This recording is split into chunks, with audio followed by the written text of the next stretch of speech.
después de esta pausa para el café, en este segundo bloque de este seminario.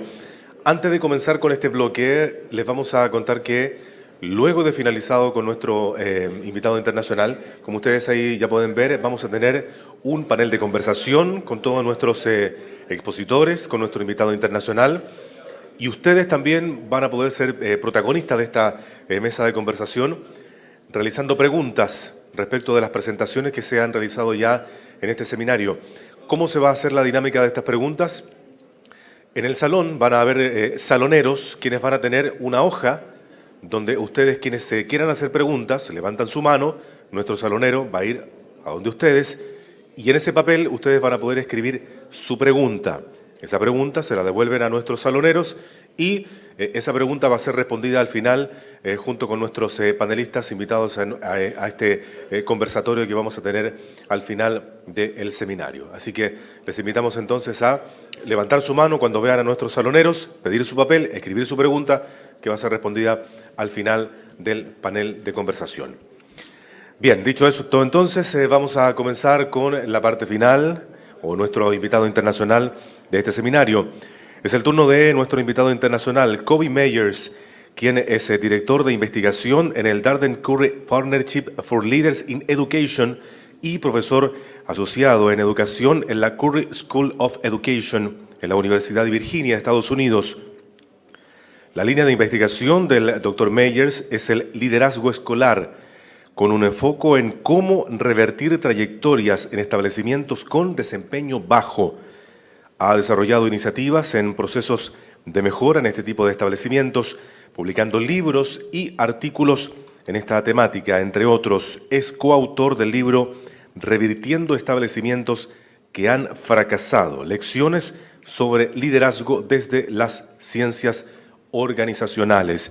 En el día de hoy va a compartir con nosotros la presentación El Plan de Mejoramiento Educativo es más que un documento, una preparación para el futuro de su centro educativo.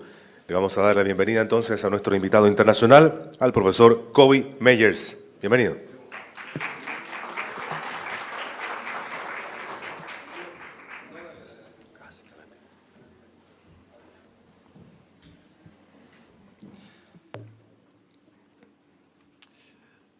Hello, thank you. So Muy I hope buenas everyone tardes. has Espero que headsets. todos los que no because sepan inglés obviously, if estén you don't escuchando la speak traducción porque claramente si ustedes no hablan inglés, bueno, yo no hablo español. Podría intentarlo. Tuve una conversación durante el café, pero la verdad es que hablaba como al nivel de un niño de 2 o 3 años y seguramente eso no es lo mejor como para una presentación de un tema tan importante. Me gustaría partir agradeciéndole a la agencia, al ministerio, a la universidad, al Centro de Líderes Educativos por haberme invitado. Realmente y de manera muy humilde me siento muy agradecido de haber sido invitado y de hablar con ustedes, de aprender de las presentaciones que hasta ahora me han parecido que están muy en sintonía con lo que les voy a decir. Pero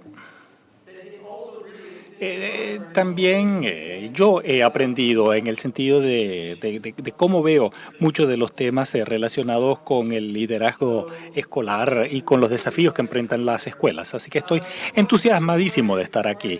Ahora, por favor, levanten la mano los que trabajan con municipios directamente. ¿Cuántos de ustedes son directores de escuelas? ¿Docentes? Muy bien. Entonces hay una buena mezcla y eso es muy bueno cuando pensamos un poco sobre el trabajo que hay que realizar para mejorar la situación de los niños y de los alumnos, porque se requiere la ayuda de todos y de verdad valoro mucho la presencia de cada uno de ustedes, porque es fácil olvidarnos de lo difícil que es nuestro trabajo cuando estamos en los colegios y me gustaría tener eso presente y además reconocer y agradecerles por estar acá y por los esfuerzos que ustedes hacen a diario para mejorar las vidas de estos niños. Quisiera pasar ahora a la presentación. Creo que hay muchas similitudes en los temas que ya se han mencionado, así que voy a tratar de destacarlos a medida que vayamos pasando por ellos. Sobre todo pensando en la planificación escolar, que es más allá de un solo documento, porque lo que quiero enfatizar es que principalmente me voy a referir hoy a un plan de mejoramiento escolar, que es obviamente a nivel de colegio, pero preparar y extender un buen plan de mejoramiento en realidad es un problema a nivel sistémico. Así que me gustaría exhortarlos a que piensen un poco más más allá de la función que ustedes cumplen y que piensen en el sistema en su totalidad. ¿Qué significa realmente planificar las mejoras que podrían llevarlos a ustedes hacia ese nuevo futuro? Sobre todo considerando la transformación de aquellas escuelas de bajo rendimiento o esa categoría 4 según la política del año 2011. Lo otro con este título de mi conferencia es que está la palabra ahí, nuevo futuro. Hay unos ciertos supuestos cuando se dice esta palabra, porque claro, nosotros tenemos una idea de hacia dónde nos queremos dirigir y me parece que estas citas, tanto filosóficas como políticas, nos dan una buena idea de que el futuro es avanzar, pero en lo nuevo también significa que tenemos que saber de dónde provenimos. Para poder establecer una nueva dirección, tenemos que entender de qué manera lo que vamos a hacer se diferencia a lo que hemos hecho anteriormente. Y esto es sin duda un tema desafiante porque pareciera que es un poco intuitivo, que naturalmente si queremos llegar a un punto en particular, vemos ese punto y hacemos lo necesario para llegar ahí. Pero muchas veces eso va a depender de dónde estamos y de dónde venimos y además ser sumamente crítico sobre los desafíos y los temas preexistentes. Quiero partir porque claramente el contexto es un poco distinto. Quiero contarles un poquitito sobre mi cargo y el programa con el que yo trabajo y también este asunto de la rotación en los colegios. Ya vamos a entrar en más detalle para que ustedes puedan tener un poco de contexto de Estados Unidos. Entonces, nuestra Asociación para Líderes en la Educación es una organización exclusiva, única, con mucha experiencia. Hay algunos de ustedes con los que he conversado que por lo menos han estado familiarizados con qué es esta asociación, pero la idea es que la asociación entre el colegio, la escuela de educación y la escuela de negocios de la universidad. Yo sé que algunos de ustedes ya están pensando en la escuela de negocios, ¿cómo podemos hablar de eso acá? Pero la pedagogía y la forma como la escuela de negocios piensa en términos de la educación de sus alumnos es verdaderamente distinto a lo que normalmente ocurre a nivel universitario. Y sobre todo en las escuelas de pedagogía. En la Universidad de Virginia hay mucho foco en los fundamentos de colegios y acá hay toda una constelación de cosas que uno debe saber a nivel básico como para poder dirigir un colegio. Si no podemos hacer este tipo de cosas a nivel básico, sin duda vamos a tener problemas legales y algún otro tipo de dificultades. En cambio, en el área de la escuela de negocios, ellos no saben en realidad, y lo dicen claramente, no sabemos cuál es el contenido. Ustedes son los expertos, ustedes son los que conocen el contenido. Lo que nosotros vamos a hacer es que vamos a desafiarlos, si ustedes quieren, para que ustedes puedan justificar lo que están haciendo, por qué lo están haciendo, cómo van a lograr lo que quieren lograr. Así que utilizan el método basado en casos que no tienen ni siquiera que ver con la educación. Así que mi función dentro de la organización como jefe de investigación es tratar de investigar temas en torno al liderazgo escolar, liderazgo y en el sistema para tratar de mejorar a aquellos colegios con peor desempeño. Y nosotros como organización tratamos de priorizar estos 4 puntos que pensamos son la condición para poder generar un cambio a nivel de sistema. Y al hablar de cambio de sistema es muy importante enfatizar lo que se dice en torno a los líderes de distritos o comunales para poder hacer el cambio en conjunto. Yo creo que la tendencia en Estados Unidos, y creo que en la mayoría de los lugares también, ha sido de que es un problema de la escuela y que la comuna, el distrito, no es necesariamente el responsable. Y lo que nosotros hemos empezado a decir en función a nuestro trabajo, sobre todo en esta asociación de 2 años y medio con las distintas comunas y municipalidades, es que tenemos la expectativa de que las comunas van a poder implementar estos 4, o deben implementar estos 4 puntos antes de que nosotros nos asociemos con ellos. Tienen que haber liderado un cambio y me parece que es algo que ya hemos escuchado. Y el cambio significa que a nivel distrital o comunal hay que establecer las prioridades para saber cuáles son los recursos, el capital, el personal que se tiene. También significa que hay que generar un cargo nuevo, que es una función exclusivamente para trabajar con los colegios del desempeño más bajo y ser el coach, si se quiere, de esos directores y estar en terreno en los colegios con frecuencia. También enfatizamos el apoyo diferenciado y la rendición de cuentas también, es decir,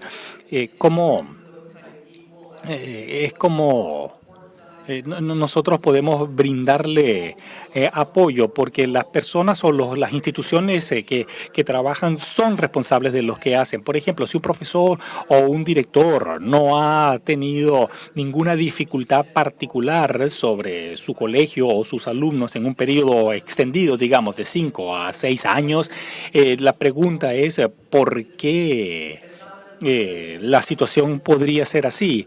Ahora, no necesariamente son críticas, sino más bien pensar en cuál es la adaptación que nosotros tendríamos que hacer a ese colegio o a ese distrito, porque claramente hay personas que están que calzan mejor dentro de ciertos contextos. Entonces tenemos sin duda la gestión de talento también, el desarrollo profesional es un tema importante y finalmente la infraestructura instruccional. De eso hablábamos durante el café, la idea del currículo, donde si no se tiene un currículo establecido a nivel distrital, comunal, es de preferencia un currículo que esté alineado con las normas que se establecen a nivel estatal o nacionales, no podemos trabajar con ellos. Porque desde nuestra perspectiva, si este distrito no tiene un buen currículo establecido, nosotros instruccionalmente no podemos saber cómo ayudarlos a ellos a llegar a sus objetivos, porque los objetivos no van a estar claramente alineados con los que se espera de ellos en términos de las normas. Y otro punto que también se mencionó en la presentación anterior es un tema de datos y sistemas.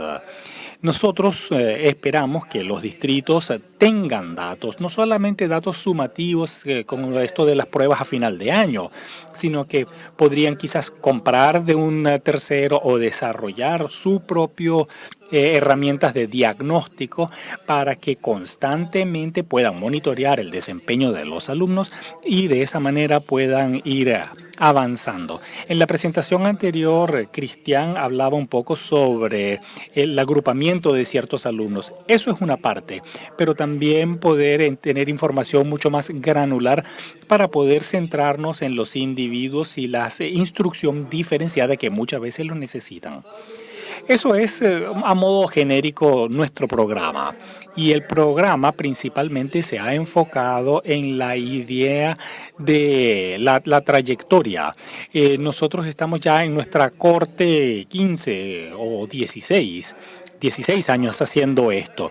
Y me gustaría hacer una pausa en este punto, porque la presentación anterior fue sumamente interesante y quizás estoy absolutamente equivocado, corríjame si me equivoco, pero hay una línea de tiempo acá en Chile que pareciera que es como estaba Estados Unidos hace 10 años. Entonces, esto es fantástico porque espero que muchas de las cosas que nosotros hayamos aprendido, de cosas que yo les voy a mencionar, de hecho, cosas que no hemos hecho bien, las podemos compartir con ustedes ahora, porque en el año 2001 nosotros tuvimos la ley de ningún niño de que ningún niño se quedaba atrás, el No Child Left Behind, que tenía que ver con el rendimiento de los alumnos y se estableció una meta que para el año 2014 todos los alumnos, 100% de los alumnos iban a ser competentes, lo cual estadísticamente es imposible. Y la idea es que con los siguientes años, si no se lograban los niveles de competencia que iban aumentando desde el año 2001 al 2014, se iba a tener una mayor cantidad de acciones punitivas. Es decir, teníamos que empezar a entregar servicios como tutorías, donde tendríamos que abrir cursos especiales y nos dimos cuenta que esto requirió de mucha responsabilidad y desde ese entonces hemos tenido mucha dificultad para poder regresar a la idea de cómo brindarle apoyo tanto a los colegios como a los alumnos, porque el contexto se ha institucionalizado sobre acciones más bien punitivas. Entonces, ¿de qué se trata toda esta trayectoria? Me preguntaron, el concepto turnaround, como se le dice en inglés, ¿de qué se trata? Bueno, yo claramente no sé porque no hablo español, pero si tratara de explicarlo, les podría decir que nosotros lo conceptualizamos de la siguiente manera. Es una mejora rápida en el desempeño de los alumnos. Y cuando digo rápido, estamos hablando de un plazo de 2 o 3 años, donde uno esperaría ver un aumento importante en los resultados de lenguaje y de matemáticas, en los puntajes en ciertas pruebas. Ahora, es una definición un poco acotada, pero es lo que teníamos. Y ha sido todo un viaje muy interesante porque cuando lo conceptualizamos, y digo nosotros lo conceptualizamos porque se podrán dar cuenta que hay un par de citas en la primera viñeta acá. Jill Murphy y yo también fuimos algunos de los primeros de establecer esta idea de este concepto. Y cuando lo conceptualizamos, en realidad nosotros estábamos hablando un poco de buenas prácticas, tanto en términos de liderazgo como también en términos instruccionales, pero no teníamos una visión completa de cómo podría lograrse, que podría variar de un contexto a otro, de un establecimiento a otro. Pero luego, en el año 2008-2009, el gobierno federal tomó una dirección muy distinta, donde se generó una política que se llamó School Turnaround. Y dentro de esa política había 4 formas para aplicar la política, y cada uno de esos métodos tenía que ver, número 1, por ejemplo, con cerrar el colegio, y los otros 3 tenían que ver con despedir al director, y 2 de ellas también exigían que había que despedir por lo menos al 50% de los profesores en el establecimiento. Eso fue algo tremendo, que realmente no se basaba en nada, no había ningún tipo de evidencia a partir de investigación, no había... Es decir, la idea en realidad, ni siquiera puedo saber de dónde provino la idea, pero fueron $8.000 millones que se inyectaron a esta política que iba muy bien financiada. Y los resultados han sido muy confusos, y han sido confusos tal como se ha conceptualizado la política. Porque si pensamos que la política es los puntajes, los resultados de los alumnos en promedio han aumentado, generalmente la respuesta es sí, aumentan aunque sea un poquito. ¿A qué costo? No sabemos. Pero si uno trata de responder la misma pregunta parecidos a los análisis que se hicieron en las presentaciones pasadas, centrándonos en ciertos colegios o ciertos distritos en particular, no tenemos resultados positivos significativos.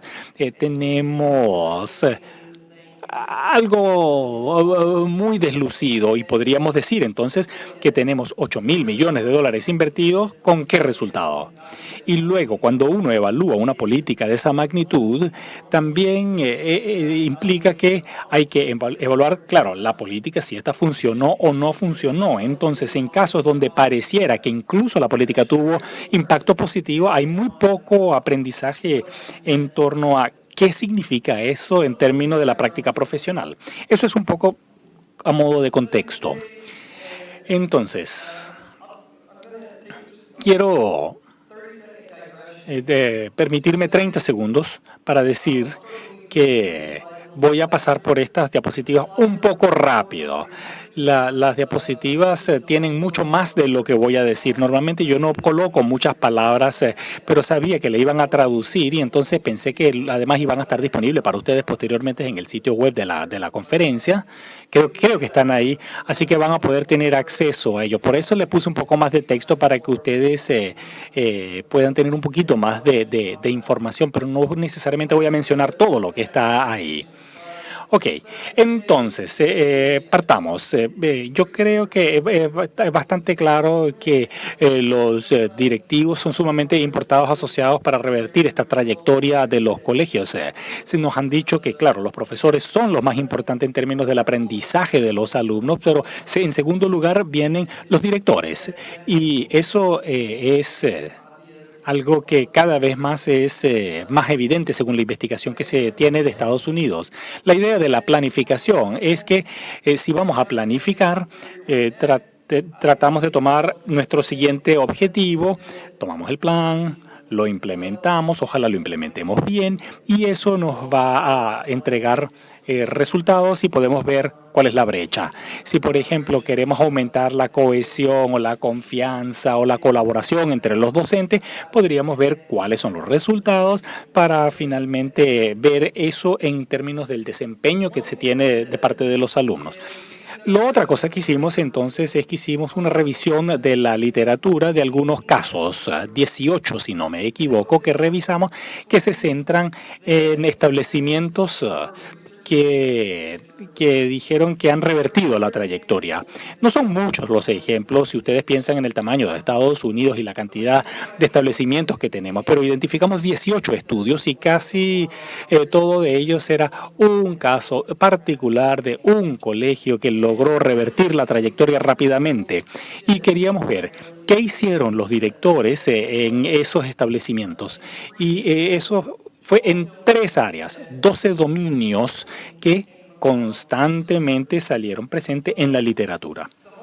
Entonces, la primera área tiene que ver con la planificación y es muy específica.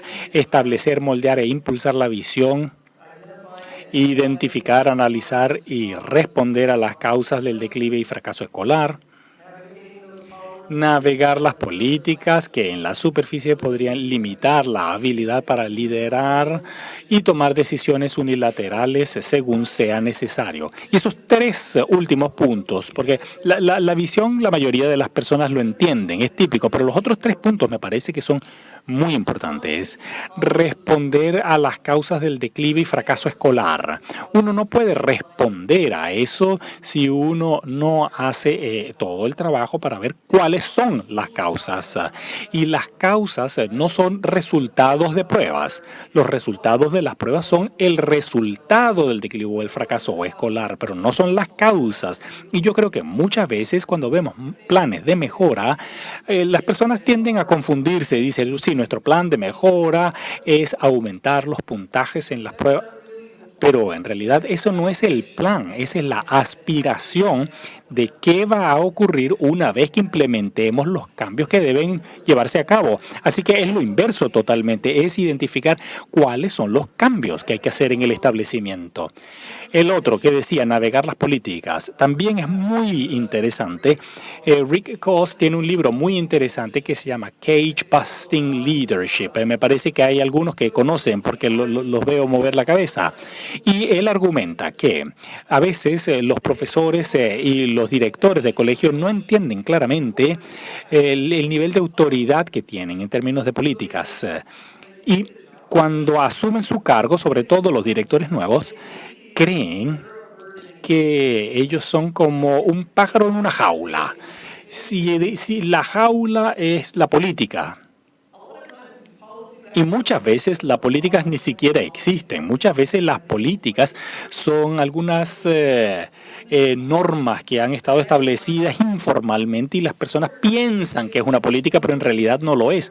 Pero a veces algunos de las rejillas dentro de esta jaula podrían ser frágiles y podríamos quizás deshacernos algunas de ellas que mejoren la situación, bien sea de los docentes o de los alumnos, y eso muchas veces se puede hacer con la ayuda del ministerio o del municipio, donde esas políticas o esas normas no son siempre tan rígidas como nosotros pensamos. Y luego la otra, toma de decisiones unilaterales. Es importante porque al momento de planificar, la investigación en términos de liderazgo compartido y de liderazgo distribuido es muy claro que el equipo de liderazgo que tiene los mejores resultados en los establecimientos escolares tiene una estructura donde no es el director solo, sino también otro personal administrativo y docentes tienen autoridad sobre distintos aspectos de cómo funciona el establecimiento y asumen esa responsabilidad y hacen que las cosas avancen. Pero lo que nosotros hemos visto en los colegios que han revertido la trayectoria, recuerden que son los de bajo desempeño, es que inicialmente el director asume toda la autoridad y dice, yo tengo que tomar decisiones, tenemos tantas dificultades, no puedo hacer que entre todos discutamos y tengamos un debate por todo. En algún momento yo como líder tengo que decir, esto es lo que vamos a hacer y vamos. Y luego, a medida que se empieza a avanzar, estos directores han llegado a el punto donde tienen que desarrollar capacidades y necesitan el apoyo de otros para tratar de ver quién tiene las habilidades para brindar apoyo a los distintos aspectos para revertir la trayectoria y trabajar con distintas intenciones. La cultura y el moldear la cultura, el fortalecer la cultura también es un aspecto crítico. Una de las cosas, cuando estaba revisando las diapositivas por última vez anoche, me llamó un tanto la atención que a pesar de que el área 1 es el área que realmente se centra solo en la visión y en el aspecto de la planificación, las áreas 2 y 3 normalmente se incluyen también dentro de esa planificación. Entonces, parecieran ser áreas separadas dentro del trabajo y el sistema escolar, pero sin la planificación intencional sobre cómo vamos a hacer estas cosas mejor, van a seguir operando tal como lo están haciendo ahora e incluso podrían seguir teniendo un desempeño negativo. Entonces, la mejora implica establecer buenos planes y eso a su vez implica tener mejores resultados a través de una implementación que a su vez va a resultar en mejores logros de parte de los alumnos. Ustedes podrán darse cuenta al ver esta presentación que en distintos países, en Irlanda, en el Reino Unido y Estados Unidos, donde hay un poco más de literatura disponible en torno a estos temas, por lo menos literatura en inglés, que gran parte de los cambios, por lo menos como proceso formal, se encuentran como parte del sistema de rendición de cuentas a nivel nacional, sobre todo para aquellas escuelas de peor desempeño. Y claramente la idea de la planificación no es algo nuevo, los directores lo hacen y lo han estado haciendo durante mucho tiempo.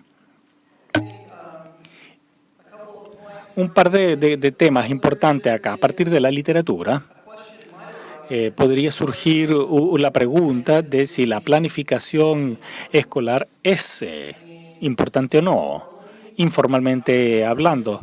¿Cómo se administra un colegio? Tenemos que tener un plan, de lo contrario, ¿cómo podríamos avanzar?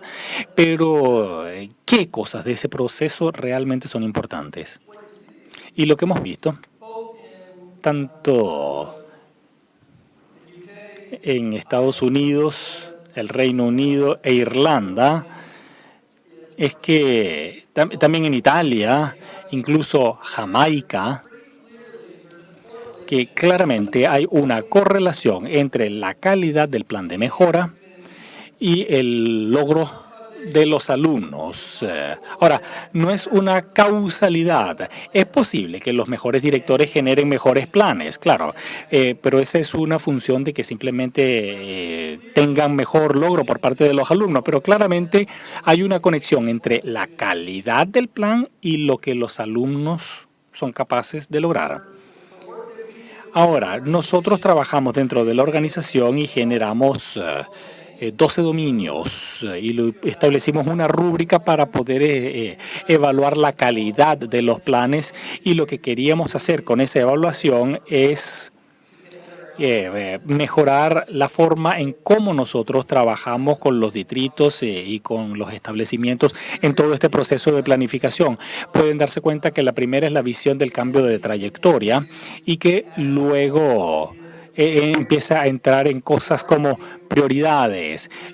La literatura nos apoya cuando decimos que no podemos tener muchas prioridades, porque llega un punto cuando nosotros decimos que deben ser de 3 a 5 prioridades, y si empezamos a excedernos para un año académico, empezamos a asumir tantas responsabilidades que no podemos manejarlo todo, donde ya empezamos casi que a hundirnos porque no somos capaces de manejarlo todo. Así que eso nuevamente nos lleva al análisis de causa raíz y cuáles son esas causas, esos problemas, porque eso nos tiene que llevar a cuáles son las principales prioridades, cuáles son aquellas cosas que son de mayor importancia para nosotros, para nuestro contexto, tanto como establecimiento como comuna.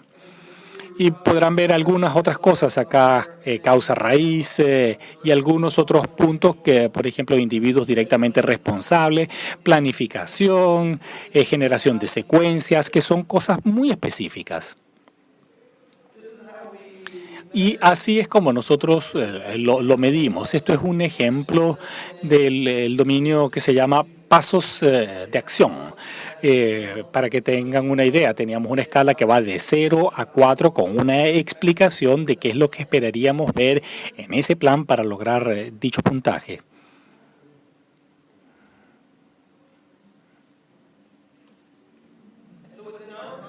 Dentro de nuestro contexto, entonces, de este programa de asociación, nosotros nos sentamos en mejorar el sistema con 3 a 5 prioridades, crear hasta 4 ciclos.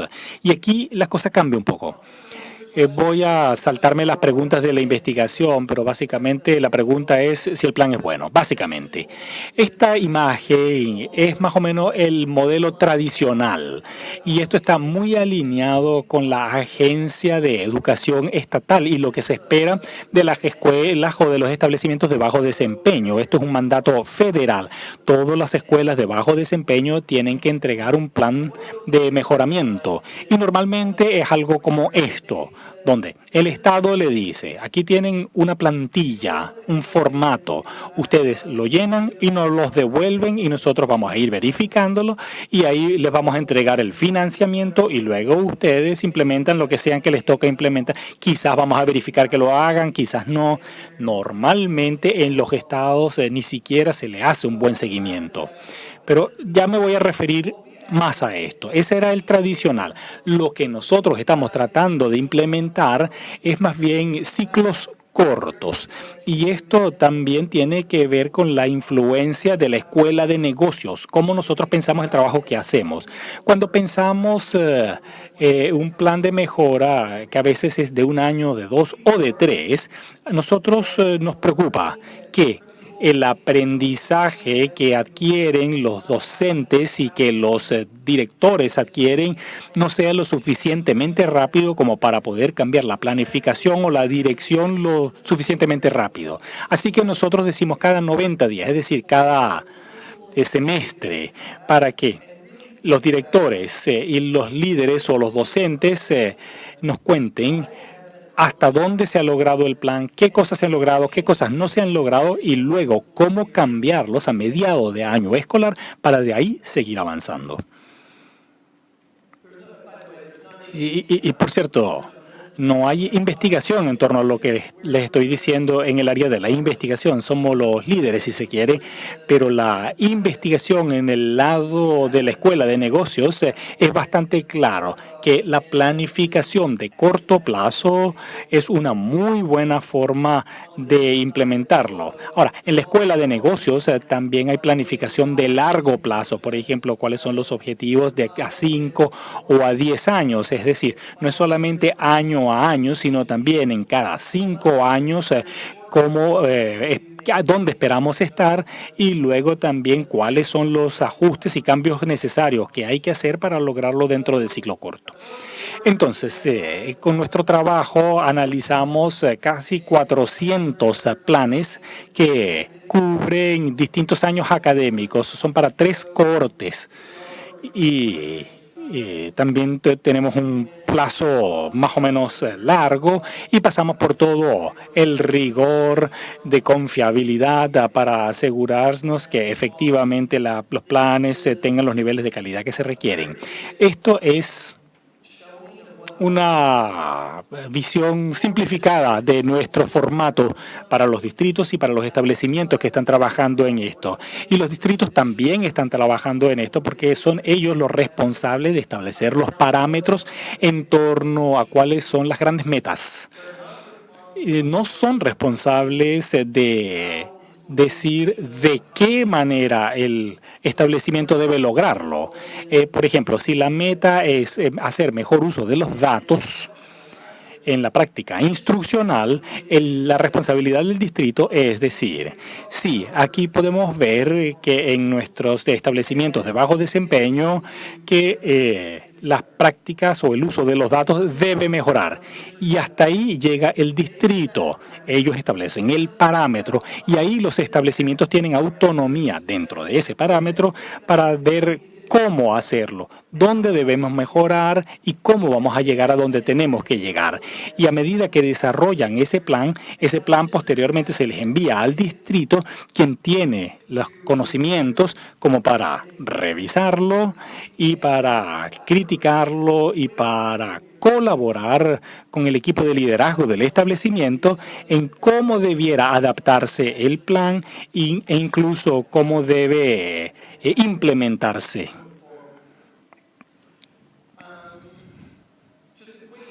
A ver, un comentario breve, no quiero olvidarme. Me dijeron que los marcos y formatos como estos son muy buenos conceptualmente hablando y que, claro, las personas se benefician mucho más si tuviéramos ejemplos. No tengo ejemplos acá, pero ustedes me pueden mandar correos electrónicos y yo se los puedo enviar, incluso en español. Puedo mostrarles algunos ejemplos de algunos de los planes que lucen un poco mejor. No simplemente para que ustedes digan, podemos tomarlos e implementarlos en nuestro establecimiento, sino para darles una idea de de qué apariencia tienen algunos de estos planes a medida que nosotros hemos ido mejorando. Sé que tenemos poco tiempo. 40 minutos pasan muy rápido cuando uno tiene mucha información y yo puedo hablar sin parar. Pero nuestros resultados, veamos. Para todo el trabajo que nosotros hacemos, nuestros planes todavía no son fantásticos. Los planes que recibimos podrían ser mucho mejor. Y yo creo que esta investigación ha sido de mucho valor porque hemos tenido conversaciones ya durante los últimos 12 meses, entre 12 y 18 meses, de cómo queremos nosotros cambiar la operativización de la implementación de todos estos planes con nuestros socios. Una de las cosas, bueno, sin duda que todos somos bajo del puntaje que nos gustaría, pero cosas como la planificación, la línea de tiempo, los horarios, yo creo que la programación y los horarios pareciera ser algo bastante simple de hacer. Pensar cuándo vamos a implementar las cosas que queremos implementar. Sin embargo, nos damos cuenta que si alguien nos entrega un plan que es para el primer semestre, por ejemplo, nosotros tenemos distintos elementos justo después de que partió el año escolar. Y una vez que parte el año escolar no hay nada planificado. Básicamente el plan dice, sí, nos pondremos en contacto con usted. Y entonces es un tema crítico esto de pensar de cómo se va a ir desarrollando. Podrán darse cuenta que ha ido mejorando. Las cortes más recientes han mejorado. También me gustaría mostrarles esta información. Esta información es un poco distinta porque en las diapositivas anteriores yo les estaba mostrando a lo largo del tiempo, la trayectoria a lo largo del tiempo. En cambio, esta es en un punto, en un momento en particular, pero varias prioridades. Entonces, recuerden, anteriormente les dije que nosotros establecíamos de 3 a 5, pero que no queríamos más de 5. Y lo que ha empezado a quedar muy claro es que la mejor prioridad es la primera, luego la segunda, luego la tercera, etcétera. Y esto significa que las personas entienden mejor la primera prioridad que ellos nos han entregado, porque sin duda que es una mejor prioridad, si se quiere, que la que sigue. Es decir, si nosotros tratamos de hacer todas las cosas que tenemos que hacer para mejorar el establecimiento, la realidad es que solamente hay un puñado de áreas donde realmente podemos lograrlo, y si son excesos no vamos a poder hacerlo. Algunas implicancias. ¿Por qué queremos tener estos planes de mejora escolar? Hemos hablado un poco sobre la teoría y sobre la investigación, los análisis de correlación. También queda muy claro que los mejores planos están mejores conectados con los mejores resultados de los alumnos, y hay dificultades. Pero uno de los desafíos que me gustaría mencionar es el tercer punto que tengo aquí.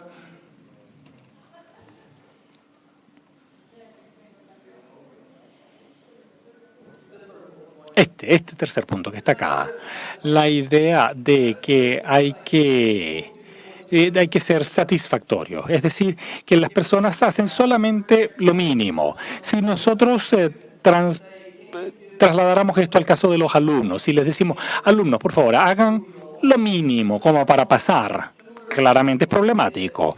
Es lo mismo en términos de planificación.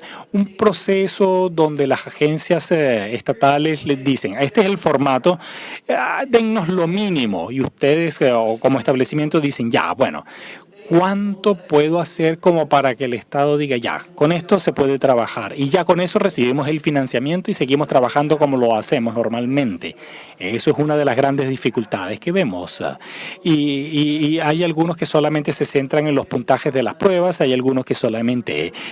recuerden que estamos haciendo planificación de corto ciclo. Entonces, semestre 1, un plan, semestre 2, otro plan, pero muchas veces lo que recibimos en el segundo semestre es exactamente lo mismo que nos entregaron en el primer semestre. Entonces, la pregunta pasa a ser, ¿hicieron algo del plan durante el primer semestre o simplemente nunca llegaron al proceso de planificación por segunda vez? Yo sé que en rigor se me acabó el tiempo. A ver, los objetivos son importantes, pero nosotros tenemos que pensar un poco sobre la idea de seguir avanzando dentro del continuo. La responsabilidad debiera ser clara para todo el mundo. Y otro punto crítico, ¿quién es parte del proceso de planificación? Ya he dicho varias veces durante esta presentación que no es solamente el director del establecimiento. El proceso de planificación requiere del aporte de los docentes, también requiere que las municipalidades sean un aliado dentro de este trabajo para ayudar a tener una tarea mucho más colectiva. Con eso quiero cerrar con una cita, porque el siguiente paso dentro de todo esto es que una vez que tenemos un plan que sea de alta calidad, es el garantizar que esos planes efectivamente se implementen con el nivel de fidelidad que nosotros esperaríamos ver. Con eso voy a terminar. Les agradezco por haberme escuchado. Muchísimas gracias.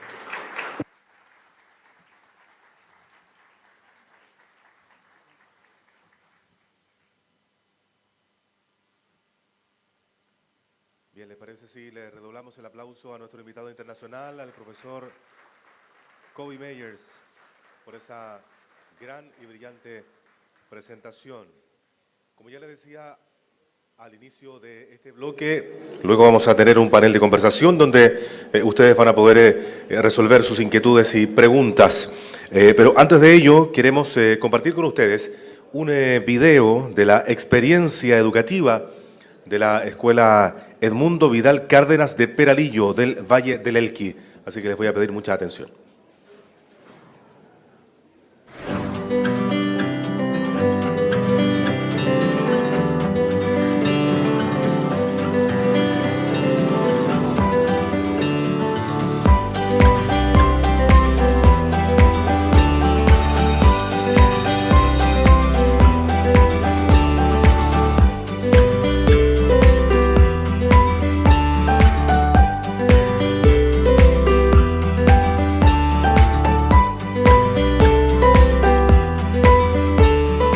Cuenta que la práctica de la comprensión lectora era esencial para avanzar en otras áreas de la educación.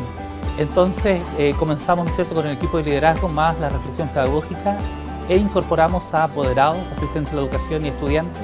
Surgieron bastantes ideas, pero luego estas ideas que fueron consensuadas las llevamos a un trabajo colaborativo con los profesores, los asistentes de la educación. Yo creo lo que ha facilitado es el compromiso que tenemos nosotros como profesores, porque esta es una actividad que no solamente la realiza la profesora de lenguaje, sino que también los profesores que les corresponde la asignatura los días que se tome el plan lector.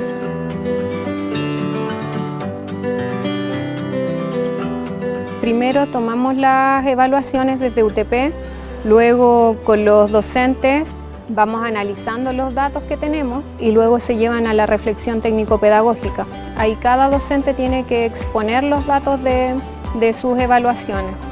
Vemos cuál es el foco, dónde está el problema y desde allí comenzamos un plan de retroalimentación. No nos quedábamos con la nota, sí interesa la nota, pero también interesa qué aprendió el niño.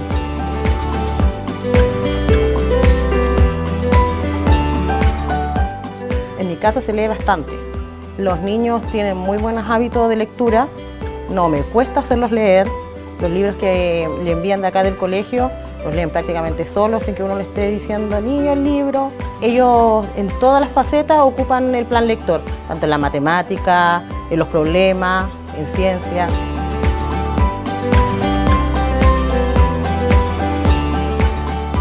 De forma paralela en toda la asignatura hemos articulado un poco el tema de la lectura y se fomenta mucho las preguntas con textos y que ellos tengan que extraer información de los textos para, en el fondo, ayudar a la asignatura de lenguaje, pero también potenciarlo desde todas las áreas de pedagógicas.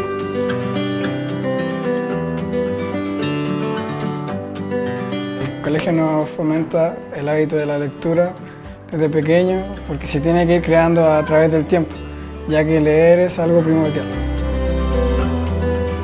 Puede mejorar el vocabulario, aprender nuevas palabras, aprender a expresarse.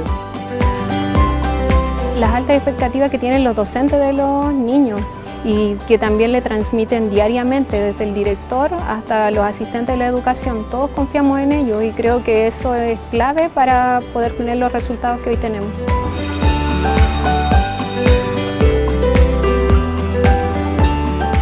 Ellos tienen mayor pasión por la lectura, son más consultores de la biblioteca, pero también tienen mejores resultados académicos. Aquí hay un equipo de trabajo sólido hoy día, firme, con ganas de trabajar y todos enfocados ¿en quién? En nuestra materia prima, que son nuestros estudiantes. Y como dijo nuestra gran poetisa Gabriela Mistral, el tiempo de los niños es hoy. hoy, no mañana. Entonces, todo lo que yo haga hoy por los estudiantes va a marcar la vida de ellos eternamente.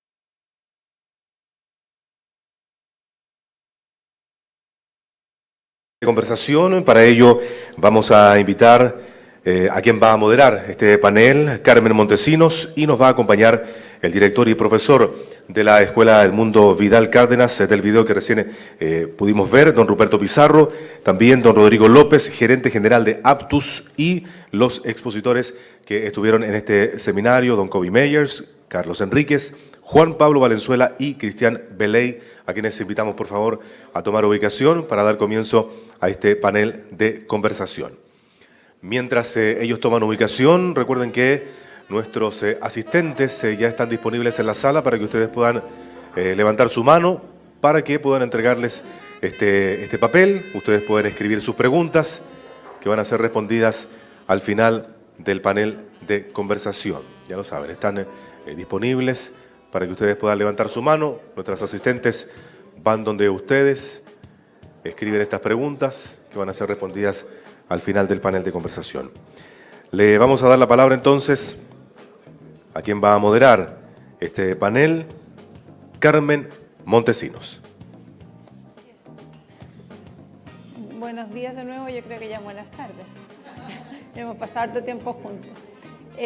Antes de comenzar, yo creo que es importante que ustedes tengan un minuto o dos para conversar con la persona que está al lado de ustedes y qué reflexión se llevan a partir de lo que han escuchado esta mañana, tanto de la presentación de nuestros panelistas nacionales como de nuestro invitado internacional. Les doy 2 minutos para que conversen con la persona que está al lado de ustedes.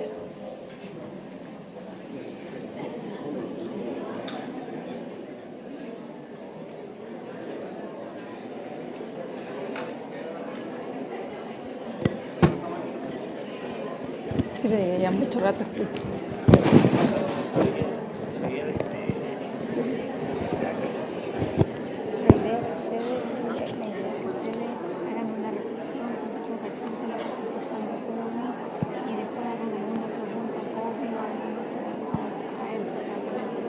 Ya.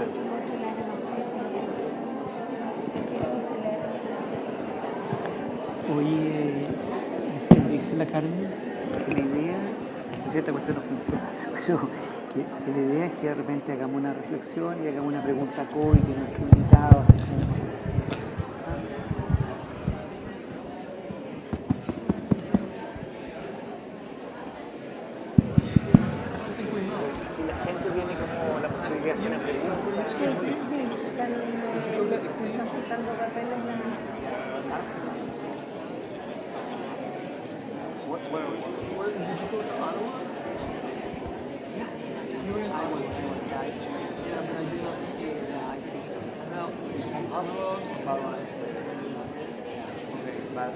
Bien. ¿Me escuchan? ¿Se escucha?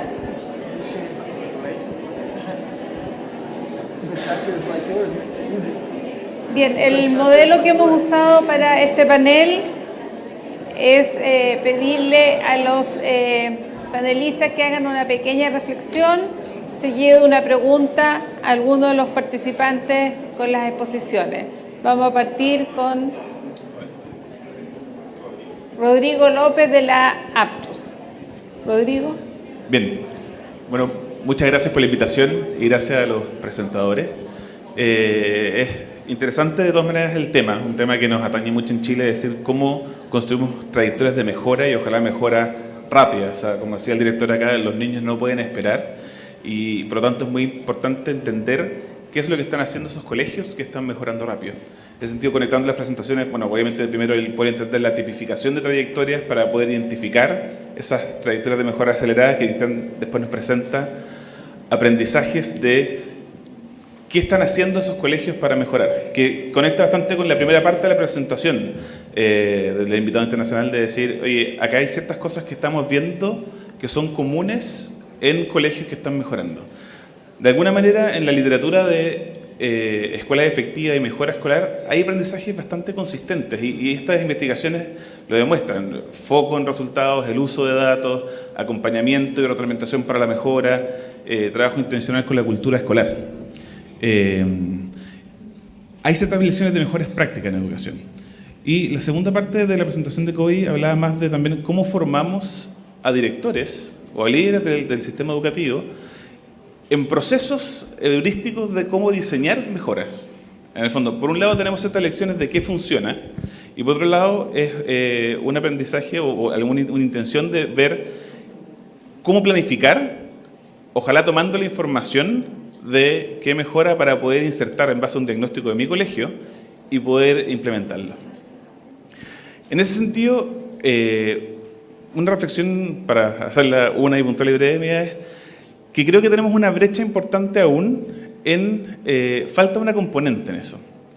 Porque mucha de la investigación que estamos realizando nos genera lecciones de, por ejemplo, utilizar datos en los colegios es importante. Yo creo que probablemente ningún director que está presente acá está en desacuerdo con eso. Pero de entender eso a saber exactamente, bueno, cómo lo hago yo en mi colegio, cuál es el paso 1, paso 2 y paso 3 para hacerlo, es muy distinto.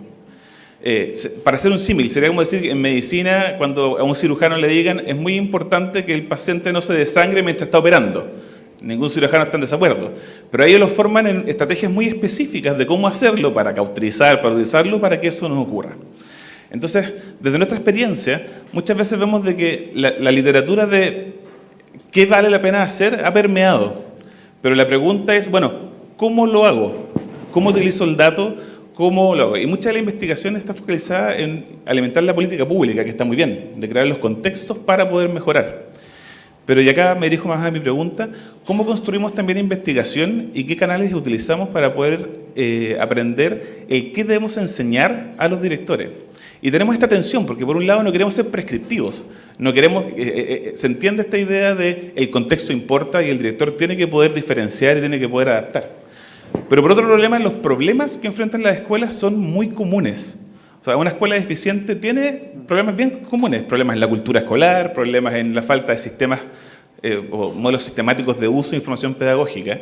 Y lo que necesitamos es encontrar, o sea, potenciar, creo yo, la investigación que permita entender en detalle cómo lo hace, incluso más en detalle de la buena experiencia, eso no quiere decir cuál fue la rúbrica que utilizó, cómo lo implementó, para poder empezar a formar a directivos y que sea algo implementable. Porque si no, lo que pasa en seminarios o en talleres incluso de capacitación, que la gente queda convencida, lleva muchas buenas ideas, pero cuando llego el día de mañana a mi colegio, no sé exactamente qué hacer. Entonces, que es muy diferente esa formación a la que reciben, por ejemplo, los médicos o, por ejemplo, los pilotos de avión. Entonces, tal vez conectando, en vez de ese contexto COI, la pregunta sería, ¿qué rol tiene por un lado? Porque tú decías que en la escuela, especialmente dado la escuela de negocios, uno de los focos importantes es esta formación de heurísticas o procesos de planificación. Asumiendo que la escuela de educación está entregando el detalle de cómo se hacen los procesos instruccionales, que muchas veces se nos ocurre. Entonces, ¿cómo se construye investigación? Y tal vez tomando modelos como de las escuelas de negocio, donde trabaja mucho en base a casos detallados que permiten generar lecciones del detalle de cómo se implementa, o cómo podemos apoyar a directores para que sepan no solamente el qué tienen que hacer, sino que más el detalle del cómo hacerlo. Pasa el micrófono. Am I responding now? Yeah, you. Okay. Yeah, so thank you, Rodrigo. This is a great question. Rodrigo, es una excelente pregunta. Qué bueno que la hagas antes de yo hablar, antes de decir lo que iba a decir, para darme más tiempo para pensar. Para mí, una de las claves de lo que acabas de decir es que las responsabilidades son tantas. Entonces, hipotéticamente, aunque tuviésemos una solución muy simple para todas las diversas cosas que tiene que abordar el director, La pregunta para mí es si un director efectivamente puede hacer todas esas cosas y hacerlas todas bien. Creo que lo que tratamos de hacer a nivel programático es ayudar a los directores a pensar y a diseñar una estrategia para cómo incluir a los demás en el trabajo. Poder distribuir, compartir el liderazgo de manera que no todos sean responsables de todo. Desafortunadamente esta idea de los equipos directivos es relativamente nueva, se ha estudiado hace muy poco. Para mí uno de los aspectos que realmente pueden marcar una diferencia es entender mejor qué queremos que hagan los equipos directivos y quiénes tienen que tener estos roles y por qué. Luego, muchos de estos estudios de caso que tú aludiste sean más claros, porque luego las distinciones de responsabilidades y tareas es más simple. Especialmente para conectarlo con el tema de los liceos, de las secundarias, cuando crece la escuela, la diversidad de temas, las selecciones más amplias, diseñar estratégicamente quiénes son estas personas para hacerse cargo de estas responsabilidades es muy importante. Voy a llegar hasta ahí porque yo sé que hay otras preguntas. De la pregunta de Rodrigo, yo también quiero comentar que cuando nosotros observamos clase, observamos lo mismo. Muchas veces los profesores le dicen a los niños qué hay que hacer, pero no cómo hay que hacerlo. Yo creo que cuando observen clases no solamente presten atención a la instrucción y a la consigna, sino también cómo el profesor modela cómo se hacen las tareas. Y ahí yo creo que hay un debe no solamente con los directores en la formación que reciben, sino también muchas veces con la formación que reciben nuestros profesores. Hola, buenas tardes. Yo soy el director y profesor de la Escuela Edmundo Vidal Cárdenas en el Valle del Elqui y estoy echando de menos el calor del valle. Pero en verdad que con tanta gente y tantos educadores uno empieza a sentir que esto ya le empieza a seguir emocionando y apasionando. Agradezco la invitación y quiero decirles que trabajamos en un establecimiento con un 89% de vulnerabilidad.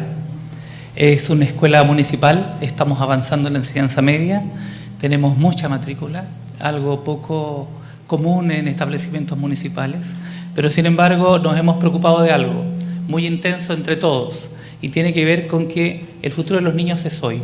Y estas no son mis palabras, sino que son de la poetisa Gabriela Mistral, del Valle, nacida en Vicuña. Y el propósito de esto es no mirar al que es pobre como pobrecito todo el tiempo y no va a ser capaz de aprender. Hoy día es el tiempo de entregarles herramientas y herramientas válidas para que ellos puedan cambiar sus historias de vida. Cuando llego al Valle desde la región metropolitana, producto de un concurso a la alta dirección pública, me doy cuenta que las expectativas de los niños era seguir trabajando en las parras cortando uva. ¿Y cuándo cumplen sus sueños estos niños? Entonces tuvimos que hacer un trabajo bastante interesante y comenzamos con charlas motivacionales con ellos. Primero para aumentar sus expectativas y su autoestima personal y académica, para luego identificar que los padres también tenían que cambiar estas expectativas de sus hijos. Porque muchos de ellos decían, no, terminan octavo básico y luego se van a trabajar las parras. Y no es la idea. Siento que nunca he educado a un chico para que siga trabajando lo mismo que están sus padres. He trabajado siempre en establecimientos municipales con índices altos de vulnerabilidad, especialmente en la región metropolitana. Y quiero contarles algunas cositas que hemos hecho. Y algo que me ayudó mucho como director para captar la visión de esto, salir a terreno, conocer los estudiantes, caminar por las calles polvorientas del valle, ver que ellos pasaron o están viviendo situaciones que tal vez en algún momento hasta uno mismo pudo haberlas vivido. Contarles que el plan de formación de directores del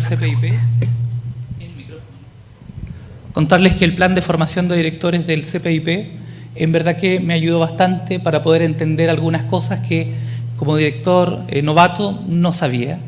Decirles que luego de entender cuál era nuestra visión y misión y estudiar junto con toda la comunidad educativa el proyecto educativo institucional y replantearlo, nos dimos cuenta que habían temas que estaban quedando de lado, como por ejemplo la confianza. ¿Qué tanta confianza tengo yo como director en mis profesores? en mis asistentes de la educación, los que trabajamos en conjunto. ¿Qué confianza tienen los profesores? Y esto se va replicando, es como una cascada. Entonces el director a su equipo directivo, el equipo directivo a los profesores a los asistentes de aula y asistentes de patio, y ellos a su vez, y todos en conjunto con nuestros estudiantes. Entonces comenzamos un año a trabajar exclusivamente la confianza, y en verdad que esto fue interesante, porque muchas veces queda en un discurso como decir, saben niños, yo tengo muchas y muy altas expectativas de ustedes, pero luego me acerco al profesor y le digo en silencio o en la oficina, ¿serán capaces ellos de poder lograr todo este currículum? Entonces estoy contradiciéndome en el discurso y en la palabra. Luego nos dimos cuenta que los profesores somos muy buenos para hablar y nos hablamos toda la clase. Yo específica, en mi rol de director, quiero también contarles que nunca he dejado el aula. No porque el sostenedor me lo exija, sino que siento que mi principal rol es ser profesor. Para eso estudié y siento que como directivo hay muchas cosas administrativas, y esto es un pensamiento muy personal, que pueden hacerlo otras personas, la secretaria del establecimiento o algunas otras personas. Por lo tanto, yo continúo haciendo clases. Y entonces cuando comenzamos a hacer esto, nos damos cuenta que, como hablamos tanto los profesores, los que necesitamos que hablen son los estudiantes. Yo ya sé de matemática, pero necesito que ellos me digan cuánto saben de matemática. Por lo tanto, comenzamos a trabajar con una metodología transversal en todo el establecimiento, que es la de Guy Brousseau, que habla de la modelización. Todos trabajamos en base a esto. Entonces, es interesante cómo hemos construido una comunidad de aprendizaje. Los apoderados involucrados, los estudiantes, las juntas de vecinos de la comunidad de Peralillo y todos con un solo foco, que son, como dije en el video, nuestra materia prima, que son nuestros estudiantes. Quiero decirles que siento en lo personal que hay muchas cosas de los profesores normalistas que nosotros fuimos olvidando con el tiempo y con la preparación académica que hoy día tenemos, y que con mucho respeto en verdad lo planteo, pero hay cosas que no pueden ocurrir en un establecimiento. Yo soy el referente más cercano de un varón formal frente a mis estudiantes, porque sus padres generalmente andan con ropa deteriorada porque trabajan en las parras en el Valle del Elqui. Entonces creo que hay una esencia de estos profesores normalistas que fuimos perdiendo con el tiempo y que es necesario rescatar. Si bien todo ha ido a la mejora, pero hay algunos temas o algunos asuntos que se han ido perdiendo. Finalmente quiero decirles que trabajamos en el establecimiento con la actitud, porque siento que las emociones son súper importantes para los estudiantes. Por lo tanto, la inteligencia emocional del profesor y de los que trabajamos ahí, para poder ayudarles a superar conflictos, especialmente de convivencia, como son temas que hoy día están muy de boga, es esencial. Junto con eso trabajamos con el gesto, pero principalmente con la palabra, como decía Gabriela Mistral. Gracias por la invitación.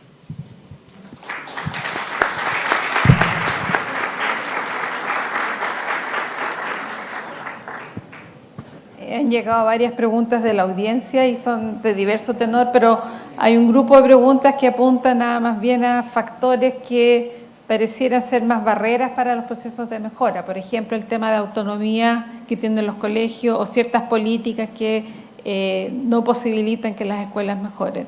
Desde la experiencia de ustedes, de las investigaciones que han hecho en Chile, ¿cuáles encuentran ustedes que son las barreras más importantes para que las escuelas efectivamente movilicen los procesos de mejora? Y tú decías, Cristian, que habían escuelas o liceos que lograban transformar estas barreras en posibilidades, lo mismo que nos decía Kobe. ¿Pueden hablar un poquito de cómo ustedes ven las barreras para la mejora, pero también desde cómo se pueden abordar esas barreras o cómo la experiencia dice que los liceos, como decía Kobe, pueden salir de la jaula, no están encerrados los directores en una jaula? ¿El micrófono? ¿Este micrófono funciona? Sí. Bueno, sí, yo creo que la primera reflexión que a mí me surge cuando se pregunta por barreras para la mejora es que es importante tomar en cuenta cuál es el arreglo institucional en el cual los profesores, los directivos y las escuelas y liceos trabajan.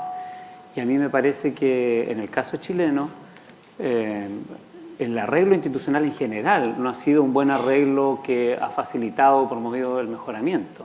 Estoy hablando de nuestra excesiva confianza en las dinámicas de mercado que han provocado que el sistema escolar chileno sea muy segregado, sea muy estratificado, sea muy excluyente y que tenga una imagen equivocada sobre lo que es mejorar al final. Que arrojar a las escuelas y los liceos a tratar de sobrevivir unos luchando contra otros por matrícula.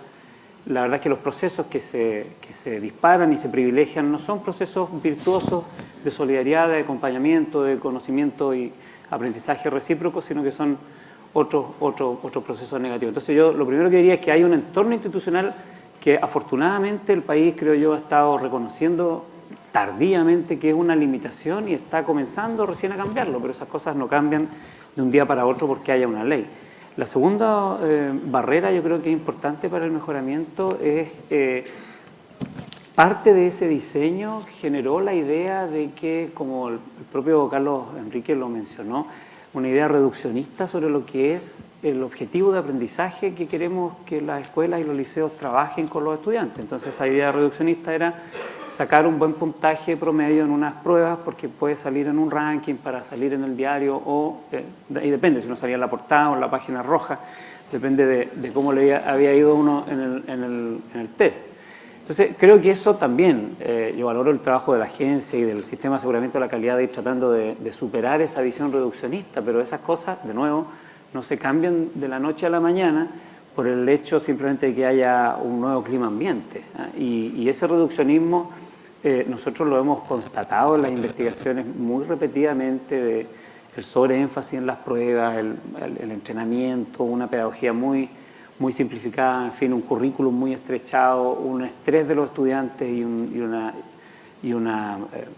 Entonces, para mí, cuando yo pienso en limitaciones para el mejoramiento, los primeros que pienso son esas. Y por último, para no alargarme mucho, creo que lo que se estaba conversando sobre cómo uno aprende de buenas prácticas es también muy importante vincularlo con la formación inicial de los profesores.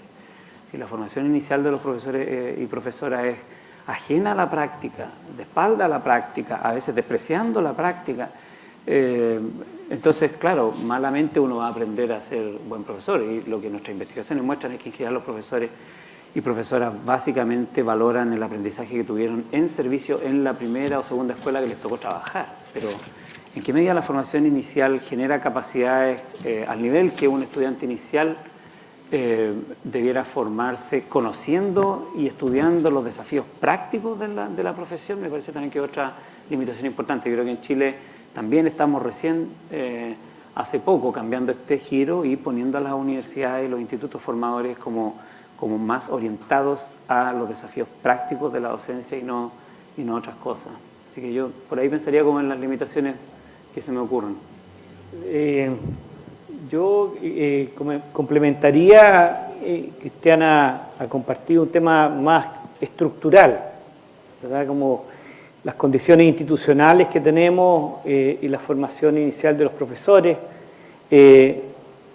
Sin embargo, ¿verdad? Tenemos 220.000 docentes hoy día en el sistema, cerca de 12.000 establecimientos, y yo creo que de lo que hemos también aprendido entrando a los establecimientos escolares, y no solamente por el tema de la investigación, yo lo que diría es que la investigación es un recurso más, como el tema de las TIC, la ley CEP, los cambios legales y normativos.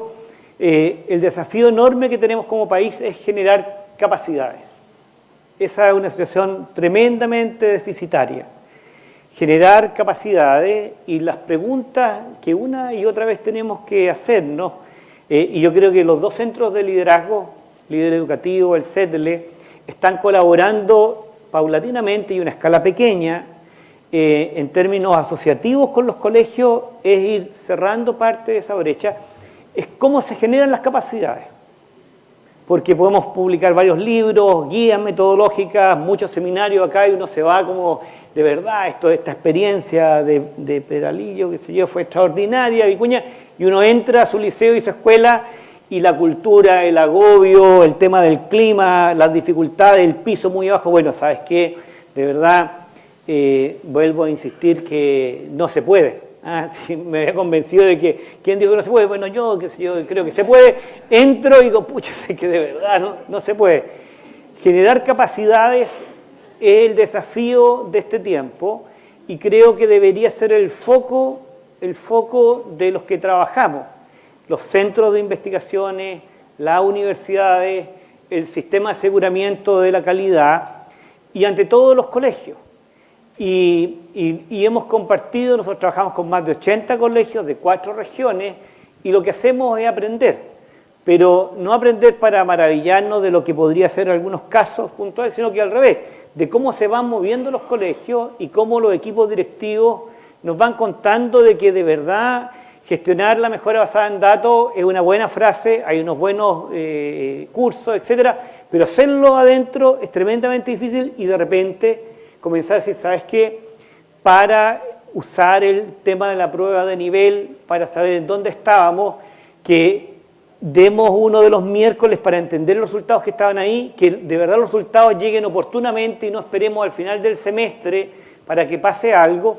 Y ese tema de cambio de prácticas, lo que hay evidencia, pero la más concreta dice, hay que cambiar las creencias. Ha salido un montón de creer en los chicos, creer también en los profesores, creer también, exigirle a los profesores, vamos a tener mejores condiciones laborales, más tiempo no lectivo, y vamos a estar llenos de profesionales no haciendo el trabajo que tenemos que hacer, no logrando los objetivos que tenemos que hacer. Directores no siendo el ejemplo, muchas licencias médicas, por lo tanto, uno tiene que cambiar las creencias al mismo tiempo que cambia las prácticas. Al mismo tiempo que cambia las prácticas, vamos a creer más en los niños si en la clase hacemos ese tipo de clase. Si de verdad nos vamos convenciendo de por medio. Y parte también de, yo creo que en este proceso, para generar capacidades, Finlandia está en la mayor parte de las escuelas. Nosotros también hemos hecho varios estudios sobre las capacidades de los profesores con grabaciones, con devoluciones, y hemos descubierto que en la mayor parte de las escuelas que hemos ido que son vulnerables, hay profesoras tremendamente destacados y que no son reconocidos por su equipo directivo y menos por sus colegas.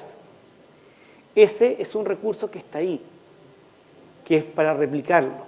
Por lo tanto, el desafío, yo diría, la dificultad que tenemos, en cierta manera, es cultural, pero también de la estrategia para poner como foco esa prioridad. Súper.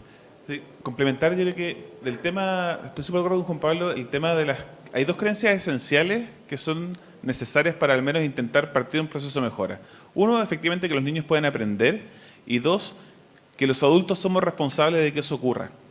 Y dentro del ámbito que nos compete, porque efectivamente si enumeramos las dificultades siempre van a ser enormes, el vulnerabilidad especialmente, pero muchas veces uno escucha del profesor, es que con estos niños es muy difícil, y uno escucha del director, es que con estos profesores es muy difícil.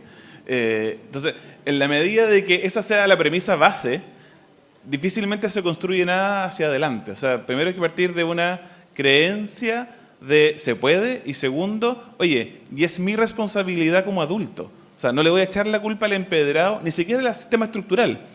Mi ámbito de acción es la escuela, y en ese ámbito de acción me hago responsable de lo que ocurra acá.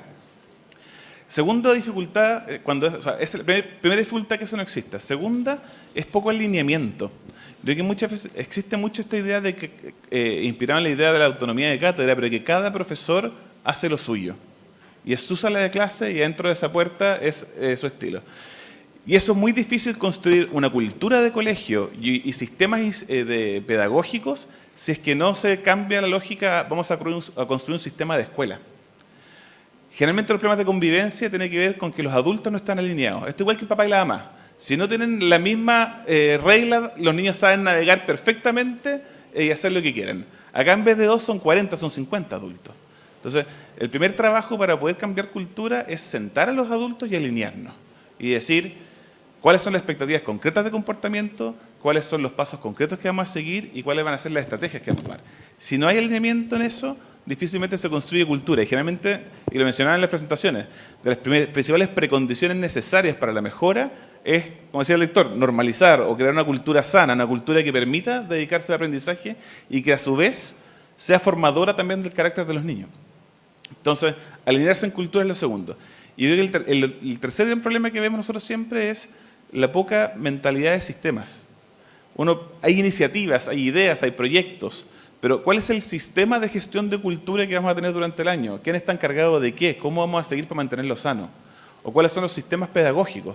Por ejemplo, ¿estamos alineados respecto a qué esperamos que sean capaces de hacer los niños al final del semestre? O sea, tener una prueba de nivel, o sea, una prueba común para el curso y que sea conocida por los profesores, permite alinear expectativas de qué espero que sean capaces de hacer los niños. Si no tenemos sistemas que alineen esas expectativas y que luego alineen los procesos que ayuden a mejorar, difícilmente se logra cambio sustentable. Puede que un director héroe logre algo en un minuto, pero si no logra establecer sistemas de trabajo, termina cayendo al mismo tiempo que cae ese profesor. Entonces, pensar en sistemas más que iniciativas aisladas. Gracias. Kobe me pidió la palabra. Yes.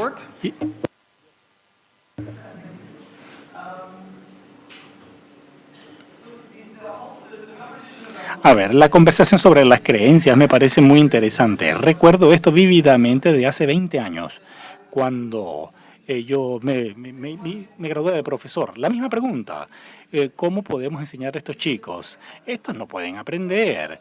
Claro, y la respuesta que siempre se me quedó es que los directores dicen, no, nos han enviado lo mejor que tienen. Ustedes son profesores y ustedes lo han hecho voluntariamente y es responsabilidad de ustedes hacer lo mejor que puedan. Así que toda esta evaluación sobre la capacidad de los alumnos no se trata en realidad de que si nosotros pensamos que pueden lograrlo o no, sino más cómo los ayudamos nosotros a que lo logren. Y al hacer eso, una de las cosas que me gustaría haber mencionado en esta conversación es la idea que nos centramos mucho en los puntajes de las evaluaciones. Y claro, hay muchas razones de por qué lo hacemos, pero los investigadores de Stanford se han centrado en el crecimiento de toda una mentalidad para lograr que los niños o incluso los docentes que piensen en la mejora y en que les encante aprender por aprender, en que encuentren pasión en avanzar en un entorno que no necesariamente tenga que ser fantástico en todo, pero cómo podemos lograr que los que quieran efectivamente participar. Claro, hay que establecer metas y cómo es que queremos que sea nuestra establecimiento, pero aprovechar eso. Y una de las cosas muy interesantes que mencionó Cristian y también Juan Pablo es que hasta cierto punto, ¿cómo podemos establecer comunidades en los colegios? Porque si los adultos tienen distintas prioridades, entonces es una dificultad tremenda el que todos estemos hablando el mismo idioma, remando en la misma dirección. Entonces, estratégicamente también es una de las cosas que nosotros hacemos en nuestro programa, es que hacemos uso de la idea de Jim Collins que dice que hay que lograr que las personas adecuadas participen. Es decir, primero, como líder, ¿quién comparte mis creencias, mi visión? Hacer que ellos participen para luego ver, una vez que están a bordo, quién va a estar a cargo, quién tiene que hacer qué, quién está totalmente alineado, quién está parcialmente alineado, porque lo que se sabe a partir de la literatura y también de la literatura en torno a los cambios organizacionales es que el cambio es difícil, el cambio normalmente no ocurre rápidamente, pero lo que pasa es que aquellos que estratégicamente son capaces de descifrar quiénes son aquellos otros en la organización que comparten visiones y pasiones parecidas a las mías, mientras más de esas personas logremos, mayor será el núcleo y por ende más fácil empezar a cambiar a otros. Y por eso gran parte de esto tiene que ver con pensar sobre el cambio de manera estratégica. También podemos hacerlo verticalmente, hacia arriba, hacia el distrito, hacia el nivel de ministerio. Pero una posibilidad que no he escuchado, pero me gustaría ofrecerles, es que este trabajo no tiene por qué limitarse a un solo establecimiento o a una sola área. Sobre todo, a medida que ha aumentado la tecnología, una de las posibilidades que vemos es que instituciones que tienen objetivos parecidos pueden generar comunidades. Un director acá, otro director más allá, pueden hacer una comunidad para desarrollar temas en comunes, para desarrollar focos y acciones en torno a algún objetivo en particular. Y quiero cerrar diciendo que hay otros investigadores, Tony Pryke, por ejemplo, en Stanford, ha desarrollado la idea de una comunidad, una red de comunidades de mejora. Una red de personas que no tienen por qué estar a la vuelta de la esquina o dentro de la misma institución, pero que sí tienen objetivos en comunes. Una vez que se han identificado cuáles son esos objetivos, ustedes podrían decir, usted en su colegio cómo va a tratar de lograrlo y yo con mi colegio cómo voy a tratar de lograrlo. Y vamos a tener distintos métodos y luego vamos y la implementamos y luego nos volvemos a juntar y tratamos de ver qué cosas le funcionaron a usted, qué cosas no me funcionaron a mí, cómo podríamos hacer de esto algo más sistemático. La idea es que, claro, en algunas áreas se va a fracasar, uno fracasa rápidamente, pero como grupo aprendemos para poder hacer las correcciones de manera colectiva. Son algunas de las ideas que se me ocurrieron a medida de que se desarrollaba esta conversación. Tengo que darles la mala noticia que es la 1:56, así que nos quedan 4 minutos. Pero quería aprovechar porque hay una pregunta que está aquí que yo creo que también es bien vigente a la situación chilena que nos hacía ver Cristian, que es cuál es el espacio para el error como fuente de aprendizaje.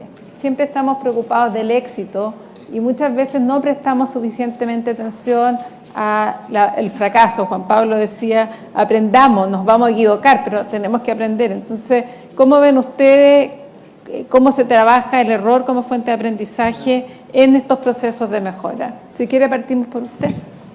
Bueno, cuando llegué a Peralillo, al Valle, lo primero que hice fue tomar la información estadística que había. Entonces me puse a analizar en la comunidad escolar, ¿no es cierto?, los resultados de pruebas estandarizadas de años anteriores.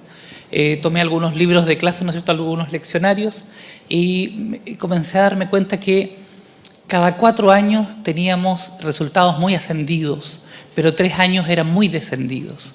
Entonces comencé a analizar esto y con el equipo de UTP solamente, al principio, al inicio, ¿no es cierto?, de este proceso como director, comenzamos a observar qué era lo que ocurría y nosotros nos dimos cuenta que había una profesora específicamente que era la que producía el ascenso de resultados. Entonces nos dimos cuenta que teníamos que crear un plan estratégico para preparar a un buen grupo de profesores, no por los resultados estadísticos, sino que los niños iban quedando con falencias en los aprendizajes. No se lograba año tras año los aprendizajes de los estudiantes.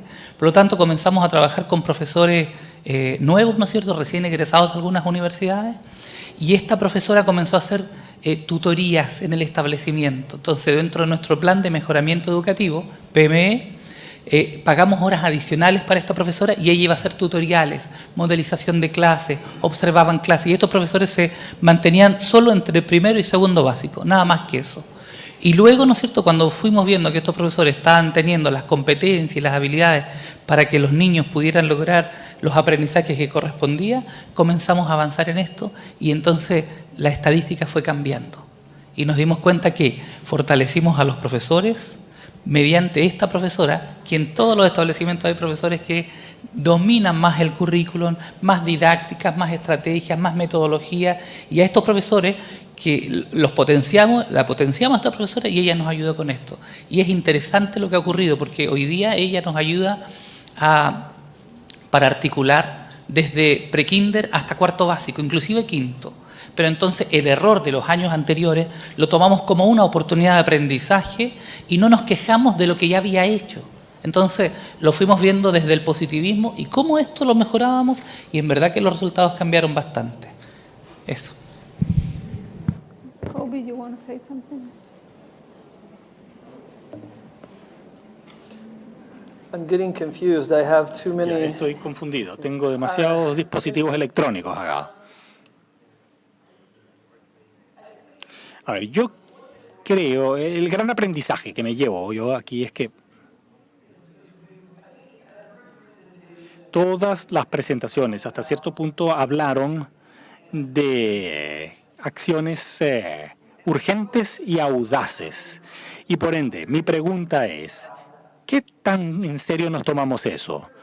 Porque si hay temor al fracaso, quizás no temor al fracaso, pero si hay temor a las repercusiones de ese fracaso, si hay temor a qué me va a pasar por tal o cual fracaso, me parece que va a haber una inhibición y una falta de disposición de las personas para intentar implementar acciones audaces y urgentes. Entonces, no tengo una buena respuesta porque pasa a ser un problema del sistema. Y quizás lo podemos llevar a nivel municipal, donde ustedes podrían decir, esto es lo que yo quisiera hacer y esta es la razón por la cual lo quiero hacer. Ahora, nuevamente les puedo decir que esto también tiene que ver con la claridad de qué es lo que queremos lograr, por qué queremos lograrlo, y luego poder vendérsela, si se quiere, a otros para que ellos también se sumen a su visión, reconociendo que quizás no funcione. Pero, por supuesto, seguir, sobre todo en aquellos establecimientos de bajo rendimiento, si seguimos haciendo lo mismo, no debiéramos esperar resultados distintos. Entonces, en algún momento llega a haber una tensión entre el temor al fracaso, el temor ante este desafío y el efectivamente hacer algo para marcar alguna diferencia. Yo creo que tiene que haber un reconocimiento colectivo y tiene que haber la disposición para tratar de hacer algo distinto, aunque no nos dé los resultados que esperamos. Y lo último que me gustaría decir sobre este tema en particular es que me preocupa mucho los distritos, las municipalidades, los establecimientos, donde las decisiones se toman en función a lo que más le interesa a los adultos. La pregunta es si el trabajo es en torno a los adultos o en torno a los alumnos en las salas de clase. Y no he escuchado a ni un solo director o docente decir, no, se trata de mí, no de los niños. No, todo el mundo dice que se trata de los niños. Pero luego, cuando vemos las políticas, cuando vemos el cambio que le genera un poco de estrés a los adultos, veamos cómo se toman las decisiones en realidad. Con pocas veces, si le genera estrés al adulto, termina la decisión siendo en el mejor interés de los niños. Con eso me gustaría cerrar. No sé si está funcionando, ¿sí? No, muy rápido. Lo que nosotros hemos visto es que en los establecimientos en que se permite el fracaso y se aprende de los errores es porque se ha construido en el camino una cultura de la confianza y del respeto al juicio profesional colectivo. Si uno tiene una cultura en la cual hay autoritarismo, hay mucho verticalismo, no hay respeto por el saber profesional de los demás, entonces la cultura del temor y de la desconfianza es lo que prima y así no se puede aprender de los errores. Las escuelas y los liceos que hemos estudiado que pueden aprender de sus errores porque se da el espacio para eso y ese espacio es el trabajo colectivo docente y el respeto de las autoridades a ese colectivo docente. Si no, la verdad es que hay una reproducción nomás de culturas, viejas culturas autoritarias y de formalismo también, que para eso en esta parte del mundo somos muy buenos, de hacer como que hacemos las cosas o hacer que cambiamos porque le cambiamos los nombres, pero son las mismas cosas de siempre. Y eso no es porque la gente sea mala, sino que es porque hay sistemas de control y de amenazas sobre consecuencias que inhiben el darse la oportunidad de fracasar. Yo diría que esa confianza es importante construir en las instituciones. ¿Sabes que en unos estudios que hemos hecho de escuelas vulnerables y profesores de matemática, que enseñan matemática de primero a octavo básico, con una serie de dimensiones y subdimensiones sobre la interacción con los niños en la sala de clase. Habían dos que no se mueven, que son muy precarias, un poco en la misma línea que está conversando la Agencia de la Calidad, mostraba los datos. Era uno, el uso del contexto para el aprendizaje, como que las matemáticas están en otra dimensión. Uno no aprende matemática en la feria, en el tema de los tipos de cambio de los migrantes que van, hay que llamar a tales horas, en el mundo real, tipo la prueba de PISA aplicada al contexto. No, es un tema que está A más B, subconjuntos, es otra dimensión de la vida y que es un tremendo desafío desde la formación inicial, pero la formación continua. Y el otro, el aprendizaje a partir del error. Es decir, los profesores, las profesoras, lo que hacemos es queremos resultados. Que nos saltamos a Ignacio, si no supo el resultado, ¿a quién lo sabe correcto? Porque andamos buscando un resultado. Y el cambio de paradigma, que es lo que hemos compartido acá, es cómo nos movemos todos, de nuevo el desarrollo de capacidades, desde los resultados al aprendizaje. Porque lo que andamos buscando todos es cómo aprenden, cómo aprendemos, cómo aprenden los profesores, los equipos directivos, sobre todo los niños y las familias.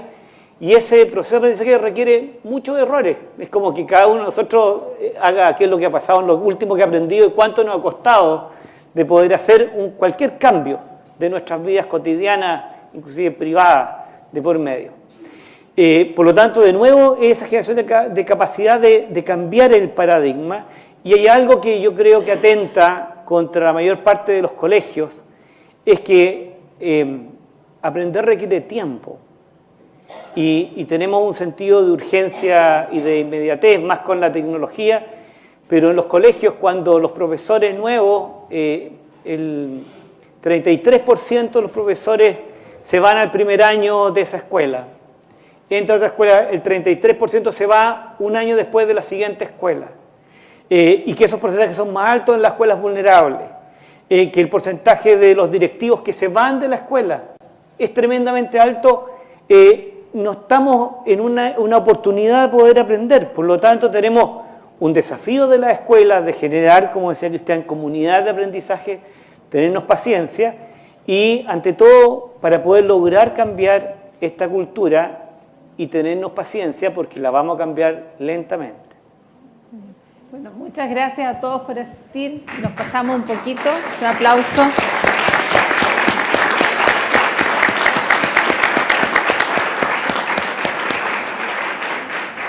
Esperamos que se vayan con buenas ideas y como nos desafiaron todos, con buenas acciones. Muchas gracias. Bien, nada más para cerrar, finalizar este seminario, esperando que haya sido una jornada provechosa para cada uno de ustedes. Y, por supuesto, queremos aprovechar esta instancia, antes de que se retiren, de invitarles a visitar la página web de la agencia, que es www.agenciaeducacion.cl, donde pronto van a poder encontrar las presentaciones y el video del seminario del día de hoy. Aprovechamos también de despedirnos de quienes nos siguieron y se conectaron a través de streaming en www.agenciaeducacion.cl. Mientras tomamos la fotografía final de rigor correspondiente, nos despedimos de todos ustedes. Les deseamos que tengan un buen retorno. Muchísimas gracias por su asistencia y muy buenas tardes para todos.